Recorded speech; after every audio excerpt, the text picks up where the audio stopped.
Today I'm going to show you how to take a dump trailer that lowers like this to one that lowers like this.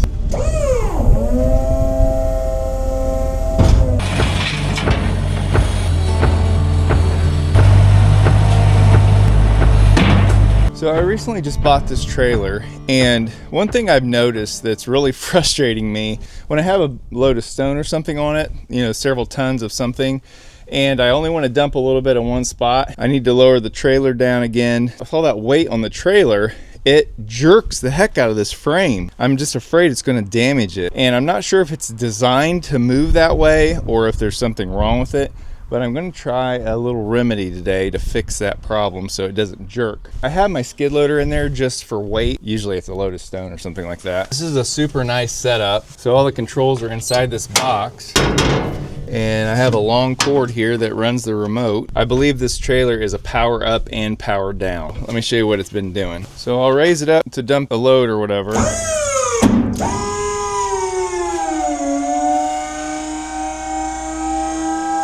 And you can see there's a lot of weight on that bed right now. But then when I go to let it back down, you see how it jerks the whole trailer, the frame and my truck and everything? I do not like that. I don't think that's good for it. I'm gonna let it all the way back down and just show you. I mean, that slams that, and that puts all that pressure on the underbody and stuff. So what I thought about doing is putting a needle valve in here, and I think that will help me regulate how much oil flows through there and slow that down. So I got a needle valve today from a local hydraulics business, and it's a one-way valve. In other words, one direction it flows around the part where you choke it down, and the other way it's controlled by this. So I believe it's a ball valve in there. I'm not an expert when it comes to hydraulics. And these are the fittings that I'm going to need. If for some reason we are thinking backwards, I can just flip them in for end and it should work. So I'm going to tighten these up and get this installed and see if we can solve this problem. I've looked a lot online to see if anybody came up with a good solution for this, and I didn't find anything. I called the manufacturer to see if they had any suggestions. They weren't really sure what I was complaining about. This trailer is in really good shape, so I don't think there's anything wrong with it per se. I think it's just kind of bad design.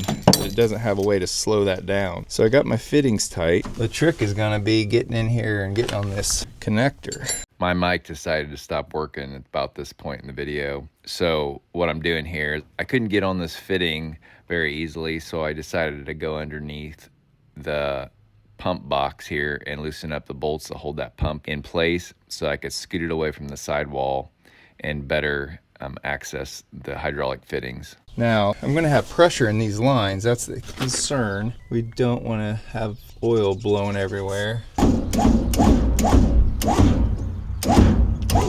Okay, I can see the pump relax a little bit, so I know we're not under a ton of pressure. There's still probably pressure in the lines, but at least we're not under weight on top of it. All right, we'll get a rag in here. That's not going to be enough, I'm sure, but we'll start with that.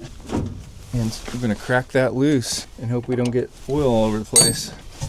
Okay, there. Ooh, boy, that wasn't hardly tight at all. So we're going to get a little oil, we know that, but not much, no pressure. Good deal. We get our valve over here. Hook this end up to this end. And then this is going to be the fun part, because I'm going to have to kind of make this bend here, which I don't like, but something like that. Once I get this all hooked up, I'll show you guys exactly what is happening, if it works right. There's got to be a way to do this, though. There's no reason why that should be banging like that. I think my pump is okay if I leave it loose for now, so make sure it works right. All right, let's see what happens here.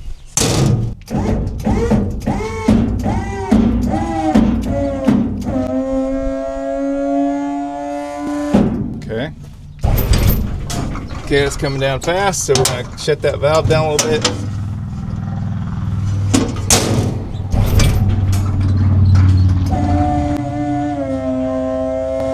Okay, it's not helping yet.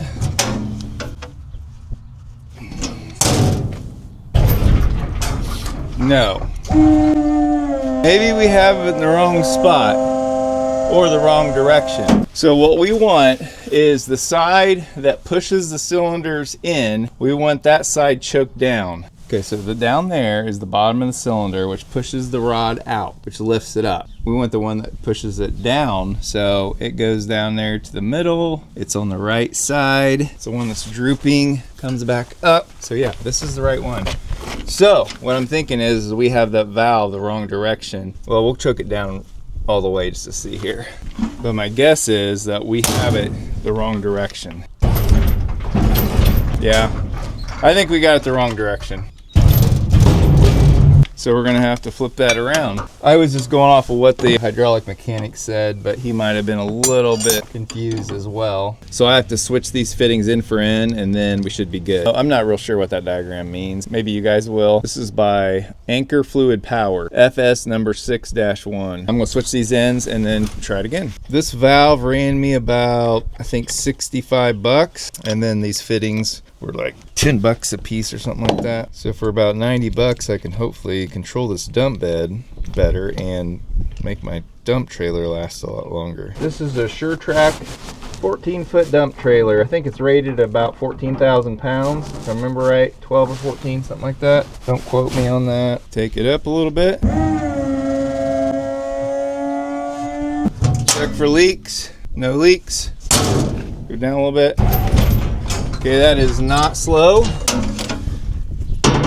Crank it down a bunch. Go up some more. That did not slow it down at all.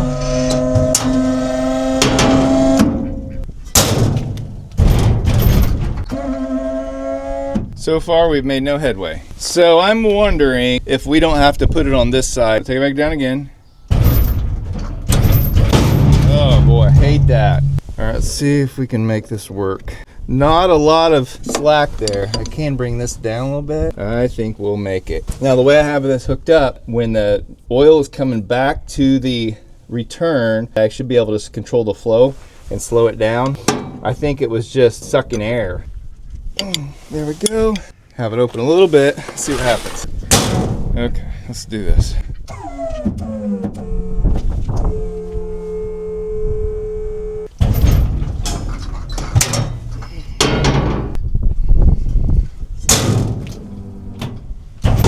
Okay, whatever way I have it, it's not working. It's choking down my up and not my down.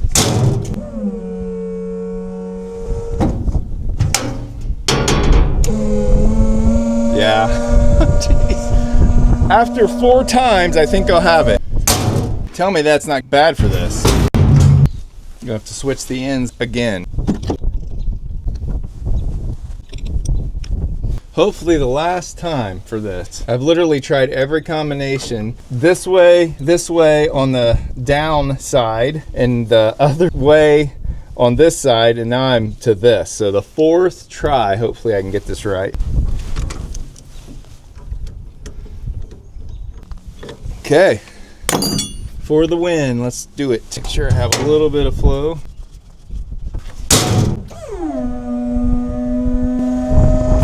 For leaks.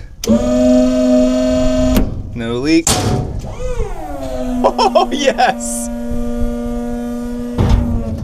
Look at that.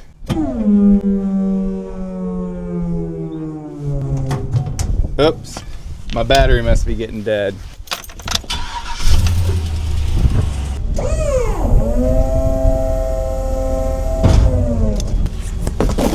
I think we figured it out. So I had to restrict the return side. It works perfect now. Now we just gotta get the bolts back in the bottom of this pump.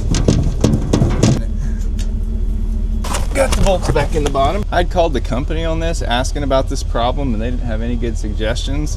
So I am just tickled at how this works. So let me explain exactly what I ended up with so you guys understand in case you want to do this on yours. First of all, I want to say that my trailer is power up and power down, but I think you could do this on one that is a non-power down. So I'm going to lift it up a little bit so we can see. I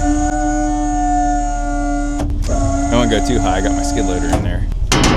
So this valve is restricting the oil going this way. So when it goes to push the pressure to lift it up, it doesn't have any restriction because this is a one-way valve. When it goes to push the trailer down, or basically the weight's going to bring it down, but this is the power side for the down motion, this restricts the flow coming back here. When I had it doing the same thing on this side, I think it would suck air into the system. I don't know how to explain it. I'm not a hydraulics guy, but the vacuum wasn't slowing it down. So that was the ticket. So this is restricting the return when it's on its way down.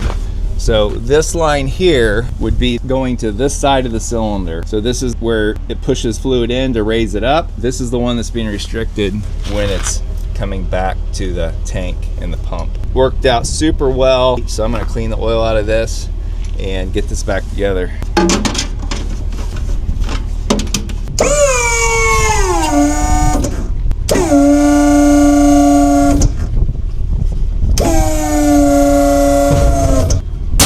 Sweet. That's gonna do it for this video. Hope you guys got something out of it today. And until next time, good luck with all your projects.